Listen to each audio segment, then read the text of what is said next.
इतना रूखा व्यवहार क्यों भागवन? विजय गुस्से में बोला। मैंने उसे कुछ नहीं कहा है, उल्टा वह खुद शादी के बाद से ही मुझसे दूर दूर रहती है।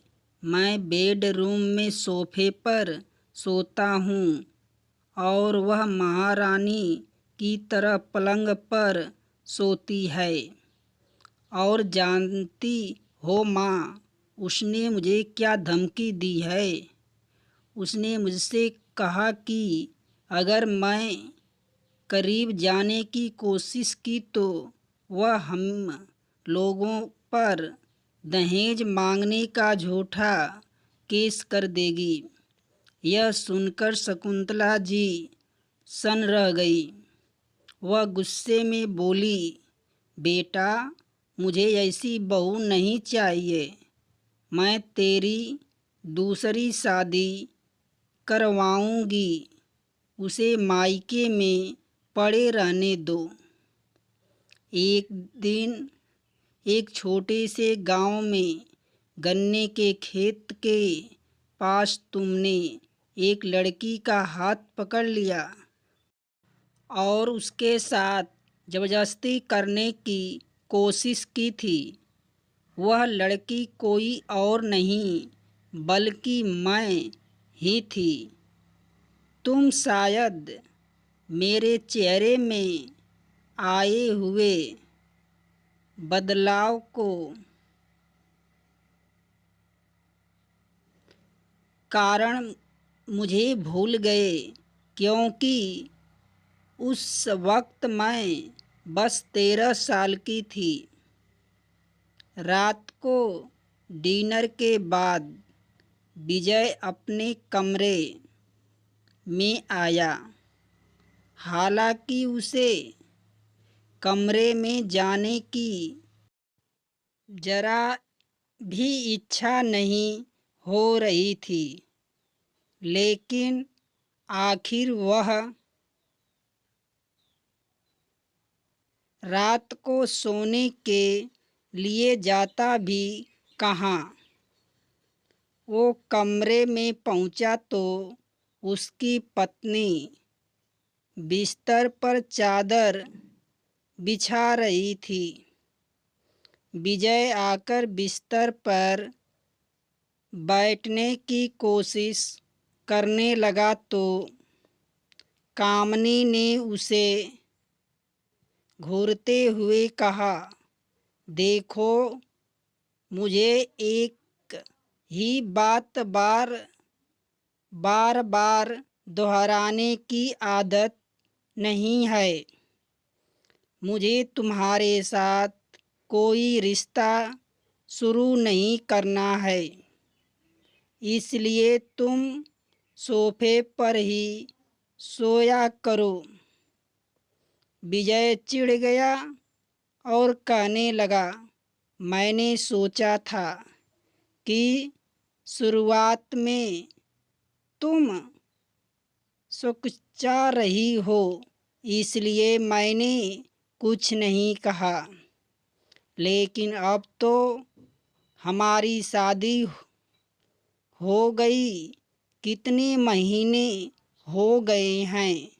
आखिर तुम मुझसे इतना रूखा व्यवहार क्यों करती हो?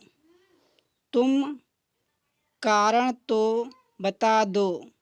कामनी नहीं बोली। समय आने पर तुम्हें सब पता चल जाएगा।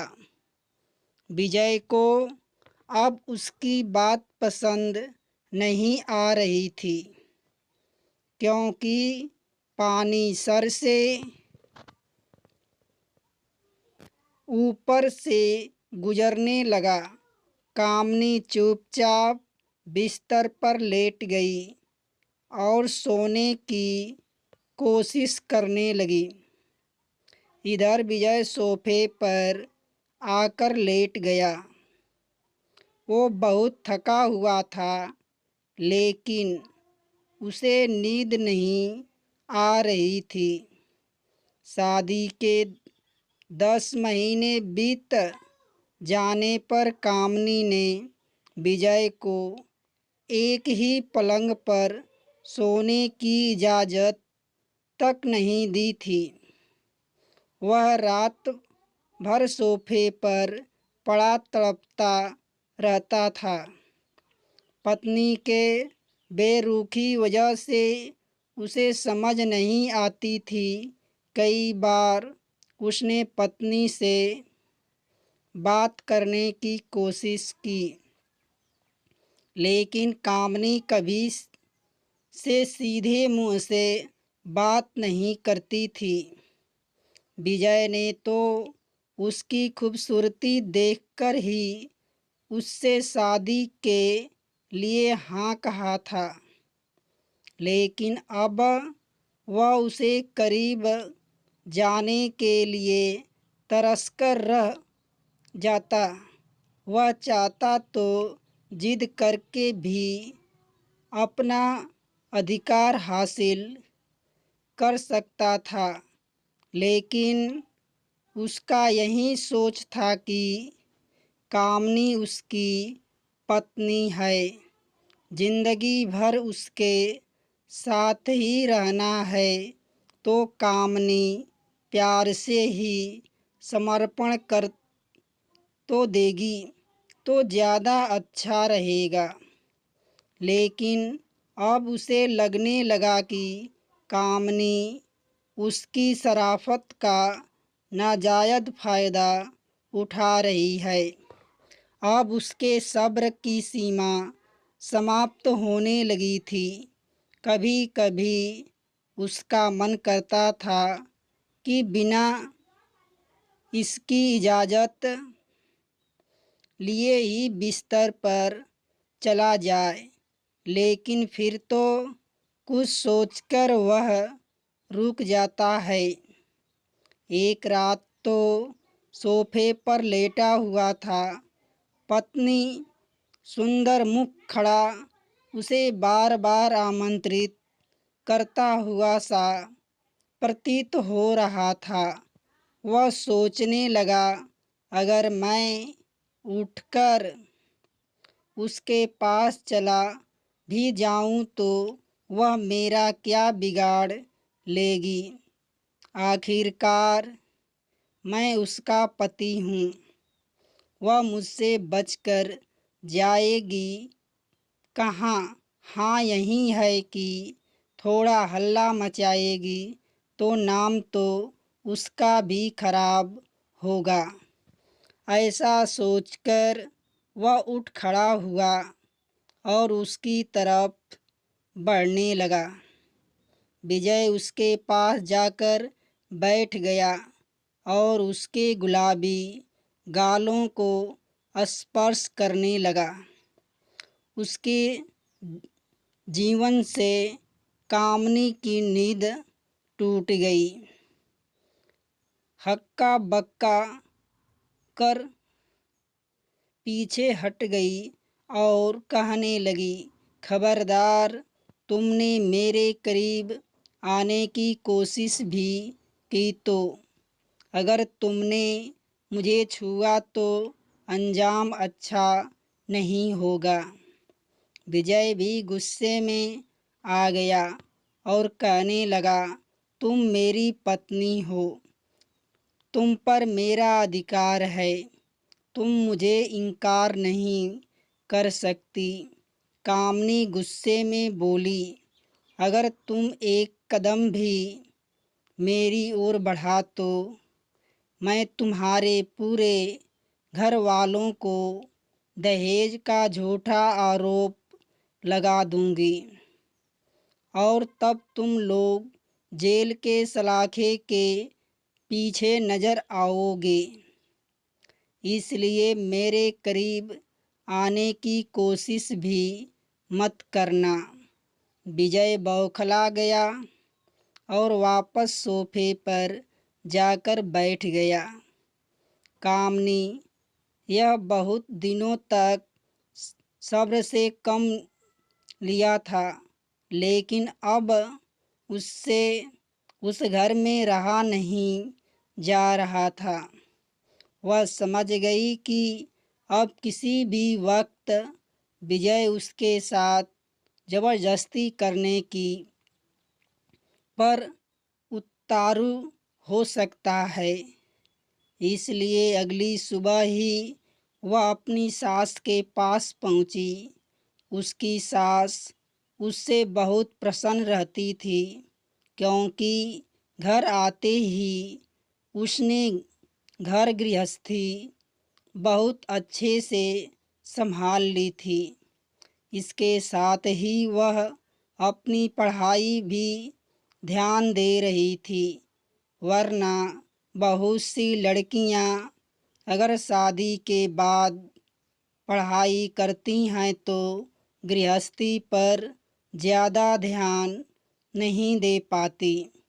कामनी ने धीरे से कहा, मम्मी जी, मुझे आपसे कुछ पूछना है। शकुंतला जी बोलने लगी, हाँ बहू, बोलो क्या पूछना है। कामनी बोली, मम्मी जी, अब मेरी परीक्षा में 1 महीने रह गए हैं। अब मैं चाहती हूँ कि मैं परीक्षा की तैयारी मायके जाकर ही कर लूँ और वहाँ से परीक्षा देने के बाद वापस आऊँ। इस बात से आपको कोई दिक्कत तो नहीं है। शकुंतला जी सोच में पड़ गई, लेकिन फिर उन्होंने सोचा कि शादी को इतने महीने हो गए, लेकिन एक बार बहू ने मायके जाने का नाम नहीं लिया है, तो इसे मायके जाने देता हूँ। उन्होंने उसे अनुमति दे दी। वह अपने कमरे में आई। उसने अपना सामान पैक किया और मायके जाने के लिए निकल पड़ी। उसकी सास कहने लगी, बहू अकेले कैसे जाओगी? विजय तुम्हें मायके पहुंचा देगा। विजय तो वैसे ही कामनी से चिढ़ा हुआ था। वह कहने लगा, मैं नहीं जा सकता माँ, मुझे बहुत ज़रूरी काम है। ये अपने मायके खुद ही चली जाएगी। कामनी भी बोल पड़ी, मम्मी जी, आप चिंता मत कीजिए, मैं अकेले मायके जा सकती हूँ। इतना बोलकर वो वहाँ से निकल गई। शकुंतला जी को कुछ अंदाज़ा हो गया था कि दोनों के बीच शायद थोड़ा मनमुटाव हो गया है, इसलिए उन्होंने भी कुछ बोला नहीं। देखते ही देखते 1 महीने बीत गए। कामनी की परीक्षा खत्म हो चुकी थी। उसकी सास ने उसे वापस बुलाने के लिए फ़ोन किया, तो कामनी ने कहा, मम्मी जी, विजय का बर्ताव मेरे साथ अच्छा नहीं है, इसलिए मुझे ससुराल आने की इच्छा नहीं है। यह सुनकर शकुंतला जी सोच में पड़ गई और वह कहने लगी, मैं विजय से बात करूँगी, लेकिन तुम घर वापस आ जाओ बहू।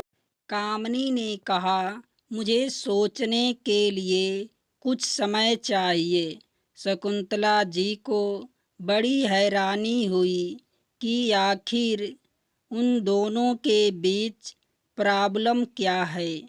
शाम को उन्होंने विजय से इसके बारे में बात की तो विजय गुस्से में बोला, मैंने उसे कुछ नहीं कहा है, उल्टा वह खुद शादी के बाद से ही मुझसे दूर दूर रहती है। मैं बेडरूम में सोफे पर सोता हूँ और वह महारानी की तरह पलंग पर सोती है। और जानती हो माँ, उसने मुझे क्या धमकी दी है। उसने मुझसे कहा कि अगर मैं करीब जाने की कोशिश की तो वह हम दोनों पर दहेज मांगने का झूठा केस कर देगी। यह सुनकर शकुंतला जी सन रह गई। वह गुस्से में बोली, बेटा, मुझे ऐसी बहू नहीं चाहिए। मैं तेरी दूसरी शादी करवाऊंगी। उसे मायके में पड़े रहने दो। विजय कहने लगा, मैं तो सोच रहा हूँ कि उसे तलाक ही ले लूँ, वो ज़्यादा अच्छा रहेगा। शकुंतला जी बोली, जो बहू ऐसी धमकी दे उसे तलाक लेना ही बेहतर है। माँ की सहमति मिलते ही विजय ने तलाक लेने की प्रक्रिया शुरू करवा दी। जब कामनी को तलाक के पेपर मिले तो उसने विजय को फ़ोन लगाया और कहने लगी, विजय, तुमने मुझे तलाक देने का मन बना ही लिया है तो मैं भी तुम्हें रोकूंगी नहीं। लेकिन उससे पहले मैं पुलिस के पास जा रही हूँ। विजय मन ही मन सोचने लगा, हाँ हाँ बोलो कि तुम मुझ पर झूठा दहेज का केस करोगी और सारी बातें रिकॉर्डिंग हो जाएगी। फिर मैं पुलिस को कॉल रिकॉर्ड सुना दूंगी कि तुम मुझे धमकी देती हो। लेकिन अगले ही पल कामनी ने कुछ ऐसा कहा कि उसके होश उड़ गए। कामनी बोली, मैं पुलिस के पास जा रही हूँ और उन्हें बताऊंगी कि तुमने आज से 10 साल पहले मेरे साथ ज़बरदस्ती करने की कोशिश की थी। उस वक्त मैं बस तुम्हारे चेहरा देख पाई थी। मुझे नहीं पता था कि तुम कौन हो। मैं पुलिस में तुम्हारे खिलाफ रिपोर्ट भी लिखवाई थी, लेकिन पुलिस तुम्हारा सुराग नहीं ढूंढ पाई थी, क्योंकि मेरे पास तुम्हारे हुलिया के अलावा और कुछ नहीं था। याद है, एक दिन एक छोटे से गांव में गन्ने के खेत के पास तुमने एक लड़की का हाथ पकड़ लिया था और उसके साथ ज़बरदस्ती करने की कोशिश की थी। वह लड़की कोई और नहीं बल्कि मैं ही थी। तुम शायद मेरे चेहरे में आए हुए बदलाव के कारण मुझे भूल गए, क्योंकि उस वक्त मैं बस 13 साल की थी। लेकिन मैं तुम्हारा चेहरा कभी नहीं भूल पाई। तुम शायद हमारे गांव में घूमने के लिए आए थे और उसी दिन वहां से फरार हो गए। लेकिन मैं हर रोज़ तुम्हारा चेहरा याद करती थी। मुझे नहीं पता था कि मेरी शादी तुमसे होने वाली है। हमारे यहाँ शादी से पहले लड़कियाँ अपने होने वाले दूल्हे की तस्वीर नहीं देखती हैं। यह कितना गलत रिवाज है। अगर मेरे पापा ने तुम्हारी तस्वीर मुझे दिखाई होती तो मैं तुम्हारे साथ शादी ना करती। लेकिन शादी से पहले रात जब मैं तुम्हारा चेहरा देखा तो मैं सन रह गई, लेकिन मैं कुछ बोल नहीं पाई, क्योंकि मेरी पढ़ाई अभी पूरी नहीं हुई थी और मुझे नहीं पता था कि मेरे घर वाले मेरे साथ देंगे या नहीं देंगे। इसलिए मैंने सोचा कि मैं पहले अपनी पढ़ाई पूरी करूँगी। एक अच्छी नौकरी तलाश करूँगी और तब तुम्हारे किए गुनाहों की सज़ा दिलवाऊँगी। और आज वह वक्त चुका है। मेरे सब्र का फल मुझे मिल चुका है। आज मुझे एक मल्टीनेशनल कंपनी में नौकरी मिल गई है और मैं तुम्हारे खिलाफ कानूनी कार्रवाई करने जा रही हूँ। यह सुनकर विजय बौखला गया। वह इस वक्त अपनी कार लेकर कामनी के घर जाने के लिए निकल पड़ा ताकि वो उससे मिलकर उसे माफ़ी मांगने का नाटक करके उसका दिल पिघला सके। लेकिन वहाँ पहुँचते ही पहले ही एक ट्रक से उसका एक्सीडेंट हो गया। वह गंभीर हालत में अस्पताल के बेड पर पड़ा हुआ था।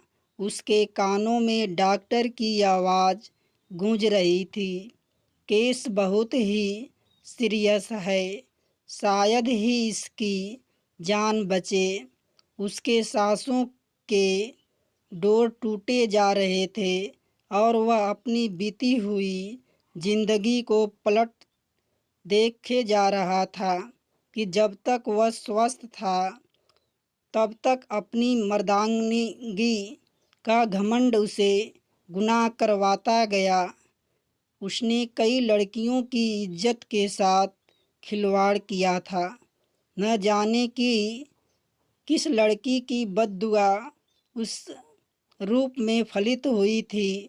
धीरे धीरे उसकी धड़कनें धीमी पड़ने लगी और अंततः उसके प्राण पखेरु उड़ गए। कामनी को जब उसकी मौत की खबर मिली तो वह सन्न रह गई। आज उसका गुनाहगार इस दुनिया से जा चुका था। शायद इस रूप में से गुनाह की सज़ा मिलनी थी, लेकिन कामनी को इस बात का सुकून था कि उसने विजय को यह बता दिया था कि विजय ने जिस लड़की की इज्जत पर हमला करने की कोशिश की थी वही लड़की उसकी अर्धांगिनी बन गई थी। दोस्तों, हर लड़की किसी की बेटी और बहन होती है। भविष्य में किसी की पत्नी और माँ बनती है तो क्या वह एक औरत के रूप में पूजनीय नहीं होती? जो गंदी मानसिकता के लोग उसका शिकार करने की कोशिश करते, आखिर उन्हें भी तो किसी औरत ने ही जन्म दिया होता है। फिर भी वह औरत का सम्मान क्यों नहीं कर पाते? दोस्तों, यदि कहानी अच्छी लगे तो लाइक, शेयर, सब्सक्राइब अवश्य करना।